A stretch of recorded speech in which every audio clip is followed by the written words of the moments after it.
Didn't your dad tell you nothing good ever happens after midnight? Huh? Look at you guys. I am ashamed of you.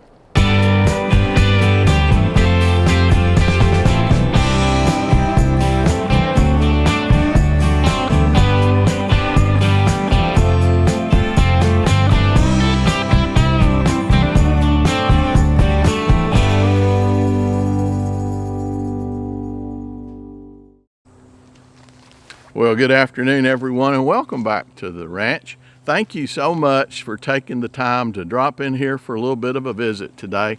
I really appreciate it. You guys know how much it means to me, so thank you so much. It is another beautiful day in South Texas. It's been warm here, but it's not been hot, and we're used to having hot Junes and Julys, so we will take this any day. It's been a little bit on the humid side.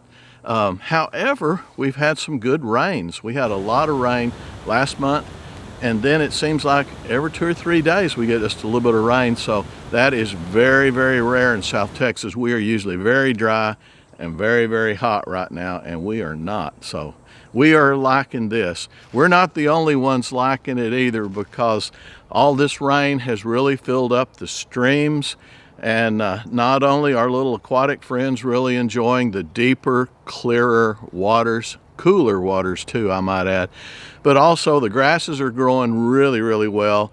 So a lot of our other little friends, like the little cute ringtails, are really, really enjoying it too, as well as some of the uglier, more destructive friends that we have out here on the ranch. They've been enjoying it too, because the soil is just that much easier to totally destroy. Like I've always said, these guys, we call them around here, we call them Mother Nature's bulldozers. But all the babies seem to be doing really, really well out here. You guys always ask about them, and you can see here in these videos, they're growing, they're really looking cute, they're healthy. We're seeing a lot of twins this year too, so that's really a lot of fun too. But the moms are doing good. They're regaining their weight, they're bouncing back, looking good. They're keeping the babies fat with milk, and the babies are already starting to munch on the grass. And so everything's going good with the little babies. But unfortunately, as these populations get big, they're not the only ones that increase too, and gonna have to eat a little crow here, because the coyote populations are increasing too. And a lot of you guys told me, Lee, you better start thinning them out because they'll get destructive. Well, unfortunately, I think you guys are exactly right, and I probably should have. So, but this is a ranch that by definition is to take care of the indigenous species, and the coyotes are indeed an indigenous species. However, they are listed as predators, and they do wreak havoc on a lot of the other indigenous species. So the numbers have gotten too big. As you can see by this particular video right here, I'm going to put it into a loop so you can see it over and over and over. But you can see a coyote carrying off what looks like a little baby fawn. And that just won't fly around here. So I guess we will add one more species to Operator Drewski's hit list. And I think you all enjoyed seeing the little mama deer that had the very first baby on her last video.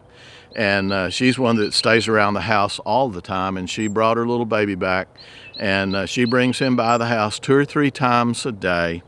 And here's a little video. I saw a fox out the window, and I got out my camera and went outside, and I was videoing this little fox hunting for food out there.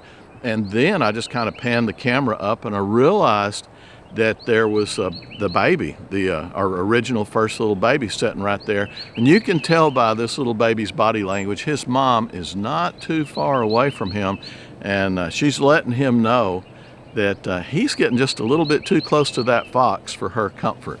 But anyway, like I said, they're all doing good. The foxes rarely attack the fawns anyway, and I think this particular fox was a little bit more interested in the Rio Grande wild turkeys that were just on the other side of that little rise there. And he headed over there. Of course, he's not going to attack the turkeys either, but he'll follow them around and see where their nests are and see if he can get him some eggs for breakfast. But as I finished videoing this little guy, I was headed back to the house, and something else caught my eye, and lo and behold, here he came out of the brush there, and a little Mr. Pepe Le Pew here, and I thought, well, I'll just video this little guy. Well, he just kind of kept getting closer and closer and closer to me, and he was playing like he didn't see me, but I saw his tail raise up, and then I thought, I just believe it is time to surrender full right of way to Monsieur Le Pew before I get sprayed. So anyway, with that, I cut off that video and headed into the house. But anyway, guys, the wildlife are doing great. Thanks for all the questions and all the comments you have about the wildlife each time. And a lot of people really enjoy that and thank me a lot for it. And you are very welcome. I enjoy doing it. We've got 10 game cameras out here on the ranch, so I've always got plenty of content just from them, but we also have a lot of animals that come up to the house, so if I'm quick and I don't spook them too bad, I can usually get some pretty good videos just right around the house. Well, folks, on to a little heavier side of the video now. It is July 5th. All of the fireworks are spent. All the beer cans and juicy juice boxes are in the trash. The iced tea's gone. The hot dogs, the hamburgers are nothing more than indigestion today. And there's not a whole lot left of July 4th except for trash and sunburn. So one more in the books. And this one bothered me. I guess they've all been kind of bothering me in the recent past few years. But it just seems like July 4th is nothing more anymore than a commercial day, like so many of our other holidays have become. And also, it just seems like today it's just a theme for a party. You know, we're going to have a red, white, and blue party. And, you know, I think back to what happened 245 years ago, signing the Declaration of Independence, and all the hundreds and thousands of men and women who have died so that we have the freedom to have a beer and a hot dog in our backyard. And somehow I think that's all gotten lost.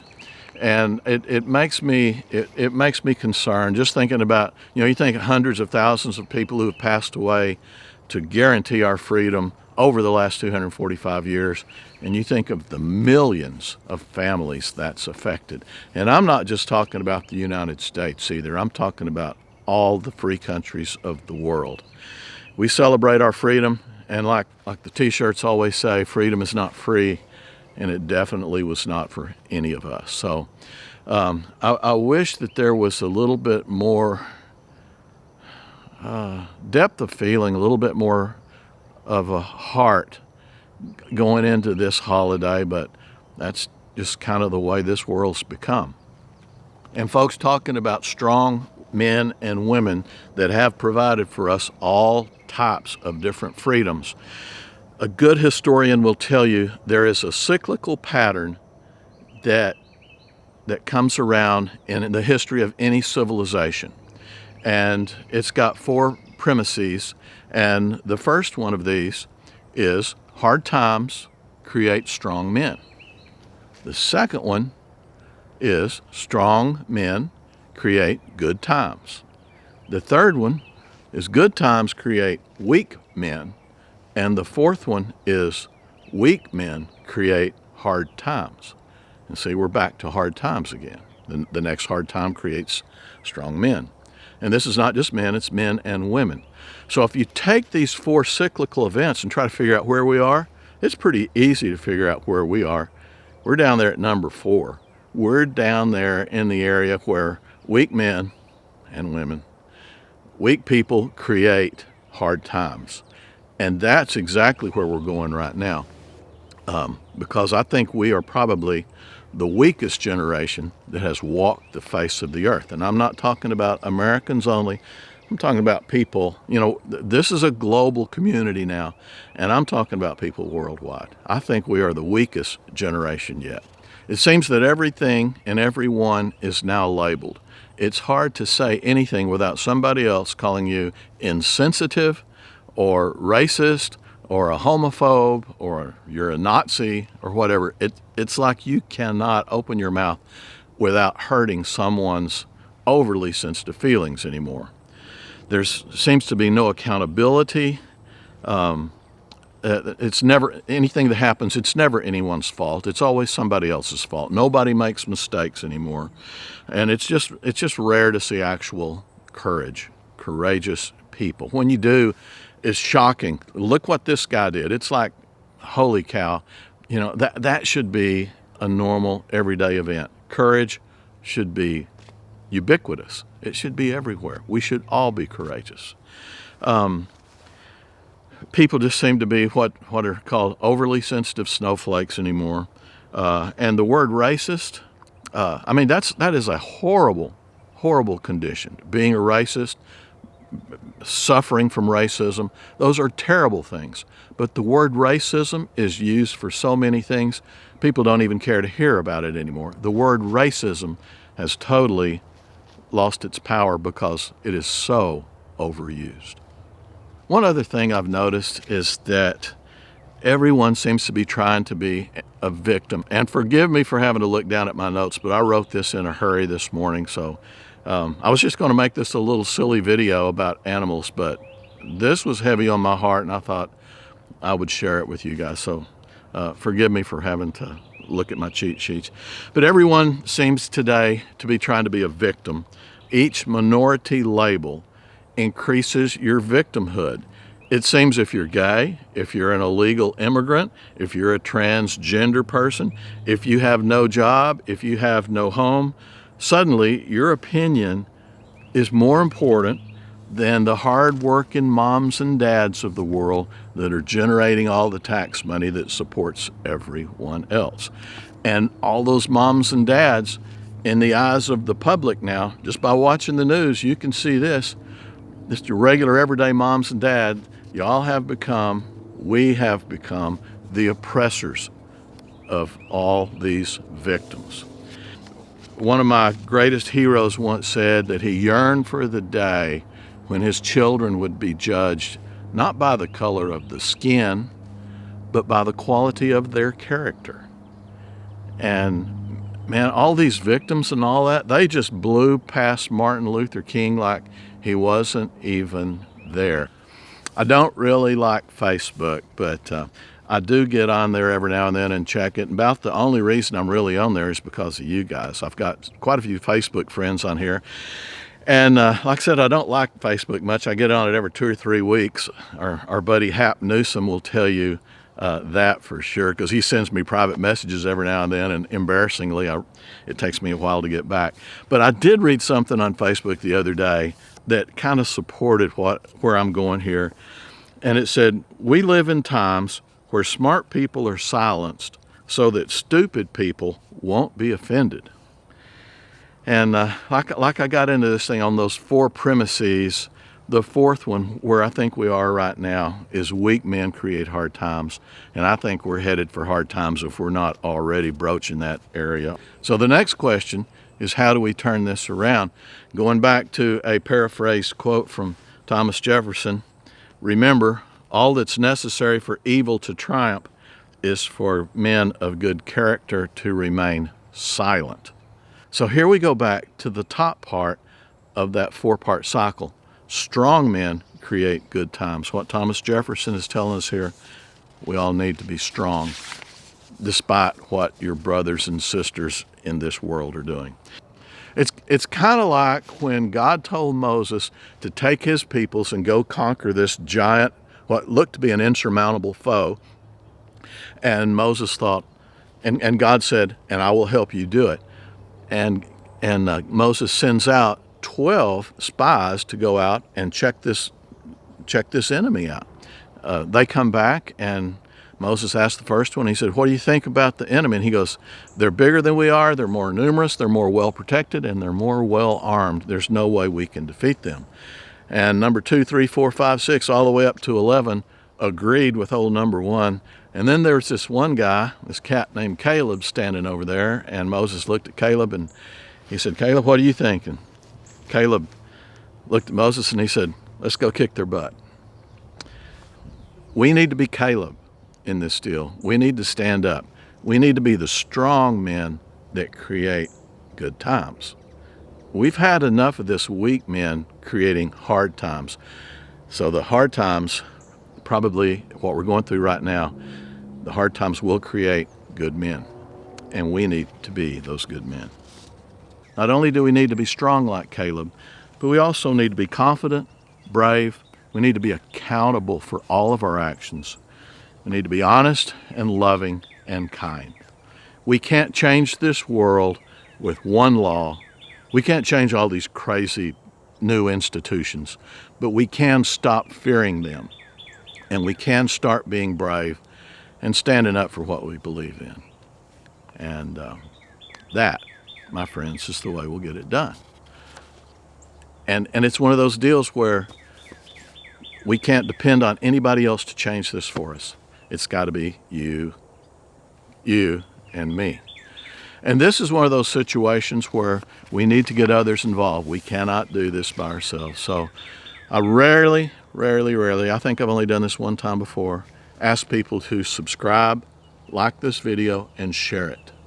But if you will do those three things, the likelihood of YouTube putting this video into an algorithm that will spread it worldwide will be increased many fold.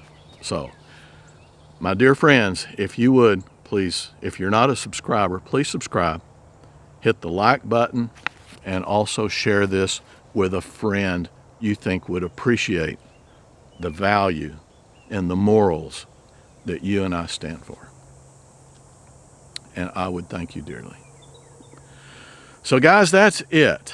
I started out light and got really heavy, but and like I said, this was just going to be a little happy-go-lucky video about bouncing around baby deer on the ranch. But seeing what I saw, you know, like I said, 4th of July has just kind of become another reason to have a party. It's been just another theme for a party. It's become that's what we do in the summer. We dress up in red, white, and blue and pop firecrackers and drink beer.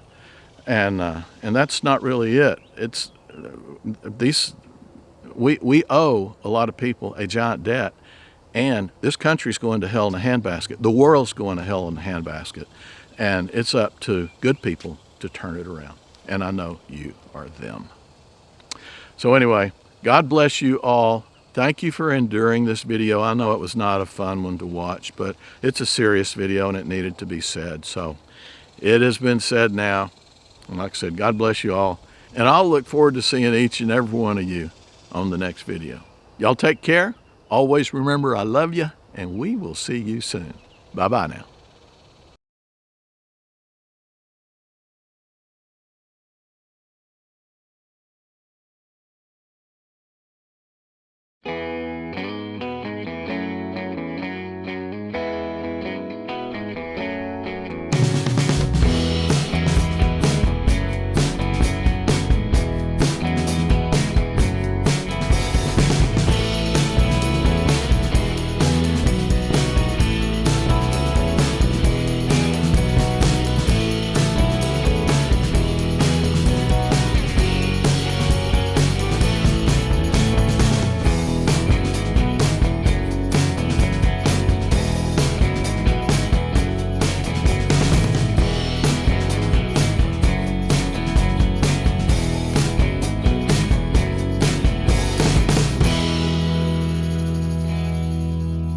So what you doing there, Al? Neutering a dog, Dad. All right. Who's going to learn you? That's a mistake.